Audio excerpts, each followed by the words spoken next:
Hello everyone, welcome back to Landlord Horror Stories, where we explore the dark side of real estate.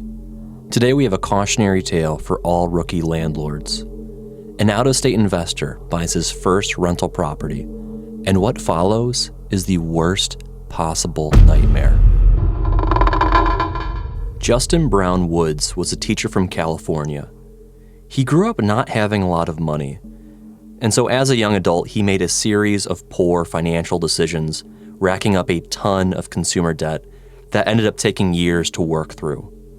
But by 2022, Justin was not only more financially literate, but his new budgeting skills had allowed him to save a significant amount of money. This money was beginning to burn a hole in his pocket, and he knew he had to invest it wisely. After doing some research, Justin found the book House Fire by Alan Corey. The book follows Alan's investing career, ending with him being financially independent.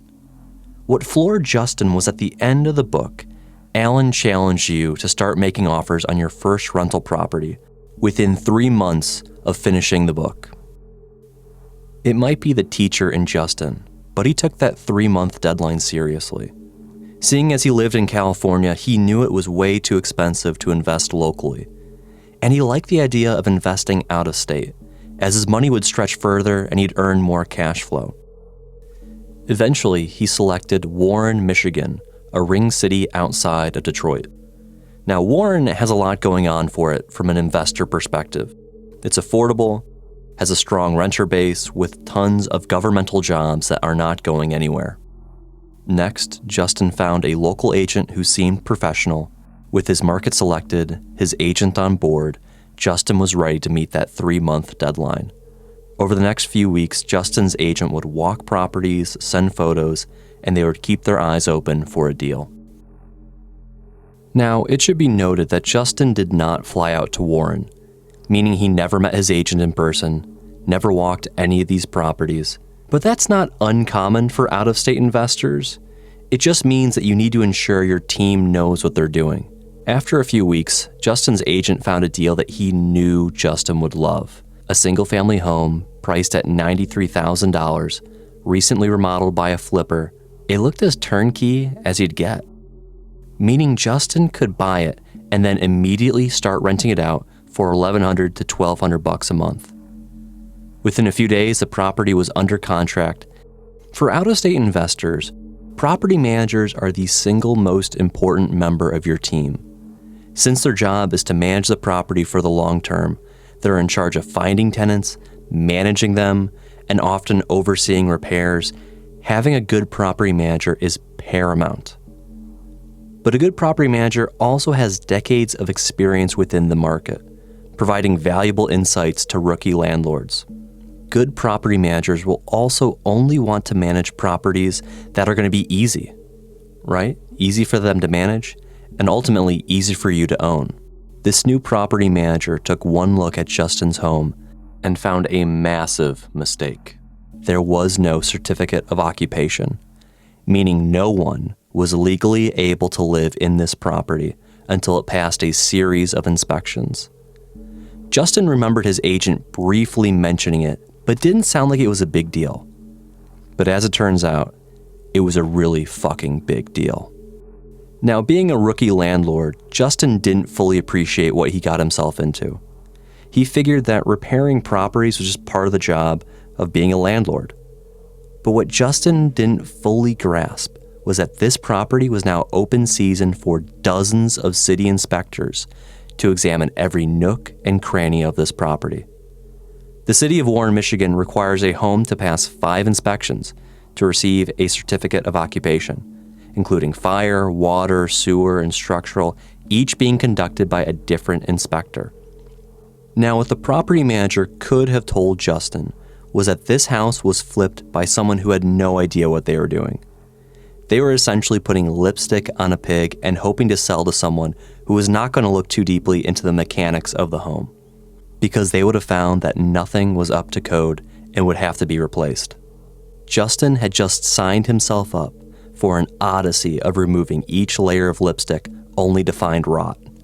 One example of this was in March, 3 months after he closed, when the plumber was working on fixing the water heater and he noticed that something wasn't right. And the plumber started looking around and realized that all the piping going into the water heater was wrong. He then discovered that all the plumbing in the house was not up to code. All of it had to be replaced or fixed to please the inspectors. And this is just one example. For the next 9 months, Justin was running in a hamster wheel, waiting for inspectors, then waiting on contractors, waiting on inspectors, waiting on contractors. All this weighed heavily on Justin. He was frustrated with the inspectors, angry with the agent, annoyed at the lack of communication with his contractors, and above all, he was mad at himself. Thankfully, this didn't impact his marriage, and this is a real testament to the strength of Justin and his wife Haley's relationship. By now it's December, a year since this nightmare began, and Justin has spent $19,000 after closing on the property on these repairs. His property manager told him that they are super close to finally getting their certificate of occupation. But Justin's heart wasn't in it. He had spoken with his wife, and they came to the conclusion that they were throwing good money after bad. If it was this hard to get tenants in the property, how hard would it be to get problematic tenants removed? They decided that the best thing to do was to finish the project and sell. They found a new agent and began the process of selling. That first week on the market, they had several offers, ultimately accepting an offer for $97,000. So Justin and Haley sold the house and lived happily ever after. Just kidding, the seller's inspector found sewer pipes were shot, and they had to spend $4,000 digging up their front yard to replace 12 inches of sewer pipe. Okay, Justin and Haley walked out into the sunset. Nope, they got a massive bill from their property manager. You see, the property manager was working for 14 months at this point without collecting any rent, meaning they weren't getting paid. They were also allegedly doing work on the side at the property, and Justin had to go through a laundry list of charges, ultimately settling on a bill for $4,000. Justin estimates that he lost about $25,000 on this property. And remarkably, this did not change his opinion on real estate. He still plans on buying rental properties out of state and in the Midwest. And even more incredibly, his wife still believes in real estate. Since his experience, both Justin and his wife have left their teaching careers. They've launched their own business educating millennials on how to get out of debt and the basics of investing. They also host their own podcast called The Price of Avocado Toast, which you should listen to. It's really good. In thinking of a moral for this cautionary tale, I think it's that picking the members on your team is so incredibly important, especially if you're an out-of-state investor. These are the individuals who will guide you through murky waters. So it's not only important to have the right people on your team, but also to have them join your team at the right time. Had Justin hired his property manager before he got an accepted offer on that property, things may have turned out differently. That property manager could have taken one look at this property, saw that there was no certificate of occupation, and tell Justin he should probably just keep looking for another deal. It's an expensive little lesson that Justin had to learn, and one that you don't need to learn because you stuck around till the end. But I have better news. By liking and subscribing, you will receive 12 months of clean inspection reports, something that Justin would have greatly appreciated. So do you have a horror story of your own? Leave it in the comments below.